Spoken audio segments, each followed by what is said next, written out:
In the narrow lanes of a forgotten town, where hunger was a daily guest and dreams were a distant luxury, lived a man the world saw as a beggar, but behind his torn clothes and empty bowl was a vision even the richest couldn't buy.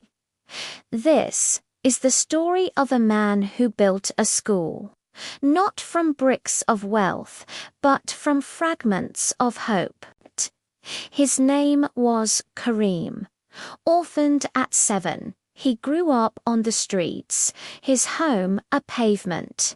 His family, strangers who sometimes dropped a coin in his bowl. But Karim had a secret.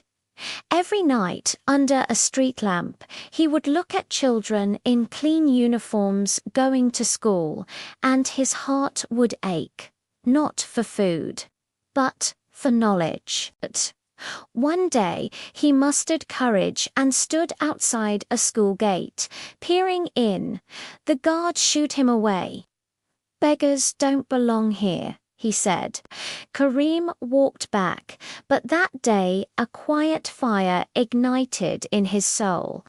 If I cannot enter a school, he thought, I will build one. He stopped begging. Instead, he started working, cleaning shops, selling old newspapers, collecting plastic bottles. Coin by coin, he saved. People laughed. A beggar wanting to build a school. Impossible, but Karim's purpose was stronger than their pity. After 3 years, he rented a tiny, broken shack. With his own hands, he repaired the roof.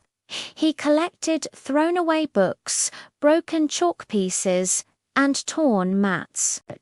And one morning, he stood at the same street where he once begged and said to the street children, "Come, I will teach you."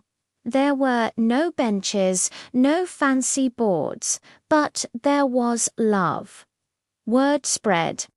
More children came, orphans, rag pickers, kids who had never held a pencil. Karim taught them numbers, alphabets, and most importantly, respect. He often went hungry to buy notebooks for them. The beggar had become a giver. One story in a newspaper changed everything. Donations poured in, volunteers joined. That one-room shack slowly grew into a proper learning center, Hope School. Today, that school has helped over 500 children read, write, and dream. Some became nurses, some teachers, some mechanics, but all became believers. Karim still lives simply, but his eyes shine with a pride no king can match. Karim's voice, gentle and aged, says, "I once begged for food, now I beg for something else. For every child to get a chance to learn." Karim's story teaches us, purpose isn't about what you have. It's about what you choose to build from what you've been given. Your past doesn't define your future. Your heart does. Sometimes the poorest hands build the richest legacies. If this story touched you, share it with someone who needs a reminder that no struggle is forever and no dream is too small. Subscribe to Tales Beyond for more real-life stories of hope, strength, and transformation. Because every life has a tale waiting to be told beyond the struggle.